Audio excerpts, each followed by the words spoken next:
Yo, what is good, YouTube? This is Sinumatic, and today I have a guest. We're doing a dual com, and go ahead and introduce yourself. Hi, my name is Chelsea, and I am a competitive Call of Duty player as well as a YouTuber. Okay, and we're gonna put it in the description. But what's your YouTube page? My YouTube is Miss Chelsea Renee. Okay, and I hear that you play Call of Duty competitively. Yes, I do. So, how long have you been doing that? I started playing game battles back in Modern Warfare 2, probably June of 2010. Is that's when? Yeah, that's about when. Whenever Modern Warfare came out, that's pretty much when I started game battles playing it. I started playing with Team Foxy first, and I played with them for a while. Then I went teamless for a couple months and ended up joining Fear. And I'm currently not with any team. So, Yeah, and I've noticed in the competitive scene that the teams switch up a lot, and then like the bigger teams, especially like people get they're like, man, I don't like that team no more because so and so left, and but I don't think a lot of people understand it's pretty hard to find a competitive team that you can just stick with forever. Am I right? Like, there's a lot of changes going on. yeah, there really is a lot of changes. I'm not one that likes to team hop. When I get on a team, I like to commit 100% to that team, and it takes a lot for me to really want to not be a part of that team anymore. But that's why, really, in my competitive past, I've had two teams on Call of Duty. But I do agree with the team changing. It's like as soon as they get a big loss or they lose a tournament, some of the bigger teams just want to completely redo their roster. Right. What's the highest that you've actually placed at one of these events? Oh, my first pro circuit event for MLGU was Dallas this year, and we ended up placing 33rd.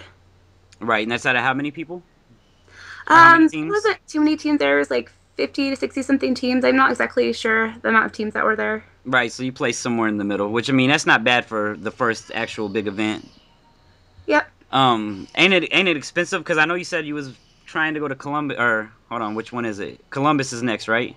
Yeah, Columbus. Isn't it expensive to go to these events? Or It is expensive. The most expensive thing is your plane ticket. I can get a pretty good deal through, like some of the websites for a plane ticket, so it can be around $300 for a ticket. And on top of your hotel, it can be like, 100 to $200 if you, depending on how many people you share a hotel room and things like that with. But yeah, they can be expensive. But I mean, if you win, obviously it's really worth it. But just going to the events regardless, I think it's worth the time and money.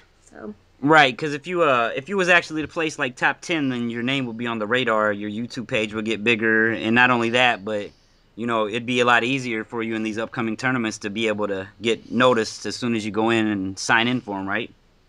Yeah, and if you do end up becoming, a pro placing team and your team name is out there and your team actually stays together, you can pick up sponsors and things like that. So, Right, right. And that's a whole different aspect in like competitive gaming, like the sponsors and endorsements and stuff like that. A lot of people don't know about all that kind of stuff. But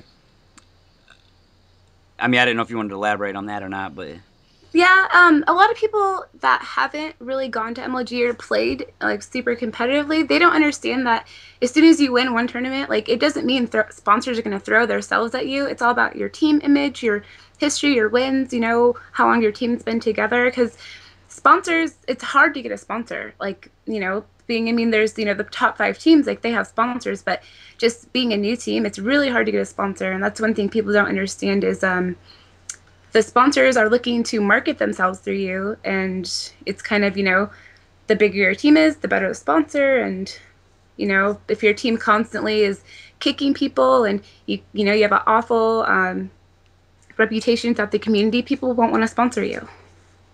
okay, So. well, I'm getting ready to get into this Gears beta because I haven't actually got to play it yet. I'm waiting on my code still. But before we do that, I wanted to ask you. So I know you play Call of Duty competitively. What other games do you actually play, and do you play anything else like seriously like that?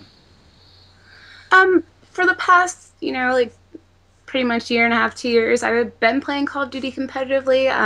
I play Halo for fun, and right now I'm really, really hard into the Gears of War 3 beta. I played it. I got the early access beta on the 15th, and it's awesome. And so I'm actually considering, trying to switch to Gears competitively. It just depends on, how much time and dedication I want to put towards it and things like that. But as for Games, I play pretty much all the new shooters have come out. I play Killzone, Crisis 2, Dead Space, Homefront. So I pretty much give every shooter, a chance at the multiplayer. And if I like it, I'll keep the game. If not, I usually just trade it in or something. So So so pretty much what any FPS games. so what's your least favorite of the newer games that came out? The my least favorite right now, I liked Bulletstorm, but it was fun for like a day, and then I just like was done with it. So I'm gonna say Bulletstorm because they got repetitive really fast, and it almost seemed like they kind of, in some of the story situations, they ripped Gears of War off, and like it was okay. I mean, they're made on the same engines, but I just really, I don't know, it just got boring after like 2 days. So Right. And see, I had the same problem. Like, that's probably the last game that I can think of that I actually took in and traded in. And the bad thing was I paid 60 bucks for it, kept it for like 2 weeks, played it for 40 minutes, and when I went to trade it in for Homefront, they said I could only get $25 or no, $20 out of it, and I was like, you know what? I don't even give a shit. The only thing I messed up on is I had the code and I gave it back to him. So then when I pre-ordered Gears, I have another code, but I heard it's not for like a week till a week after till I can use it. But yeah, I'm looking forward to playing Gears though. I heard it's pretty fun. I seen somebody, my boy, Holy Hand Grenade was live streaming a little bit of it earlier. Um, yeah, it's really fun. Like as pretty much all I've been playing for the past 3 days. Like I've jumped on Call of Duty a little bit because Columbus is coming up, but honestly, I just really want to play Gears of War. I just I there isn't I mean there are some things like the sawed off shotgun I think is completely stupid, but in like overall I'm just gonna give the game like a 9.5 because I think it's awesome, the multiplayer. So right. I have a couple more questions I can ask, but I was gonna go ahead and say if you wanted to ask me any questions, you can go ahead and shoot them at me real quick.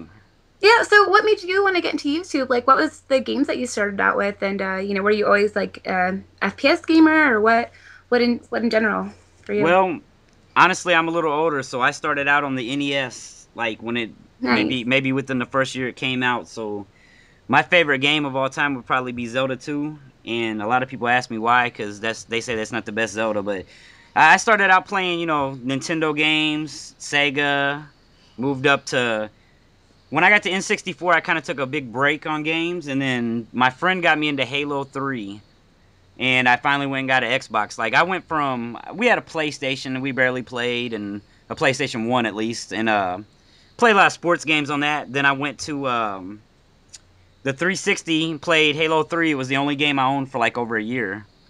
And now I just kind of branched into basically first person shooters. I do like role playing games.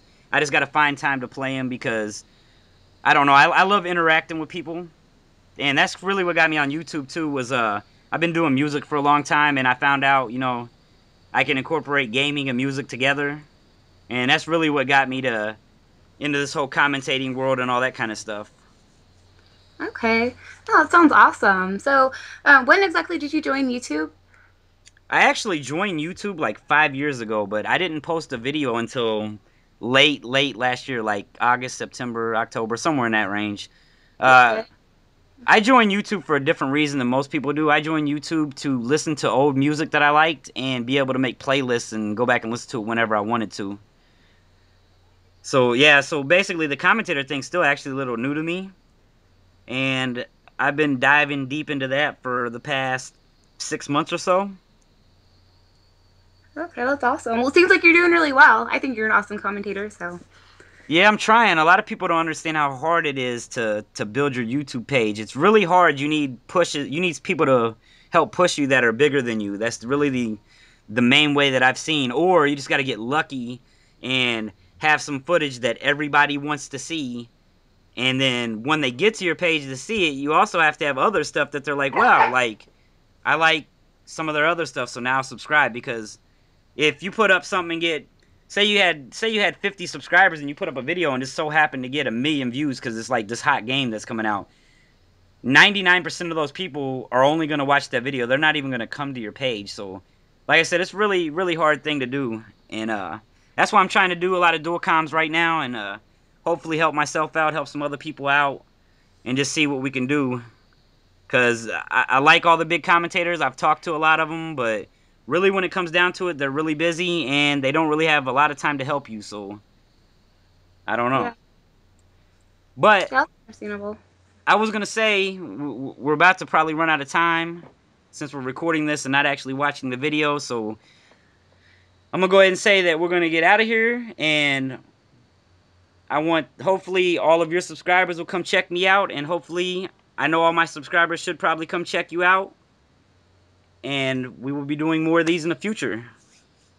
Yeah, thanks for doing the dual com with me. And also for people on my channel, make sure you go and check out Sinumatic's channel and follow him on Twitter for his updates because he's an awesome commentator and has tons of great gameplay. So make sure you check him out. All right, everybody, we're out of here. Peace.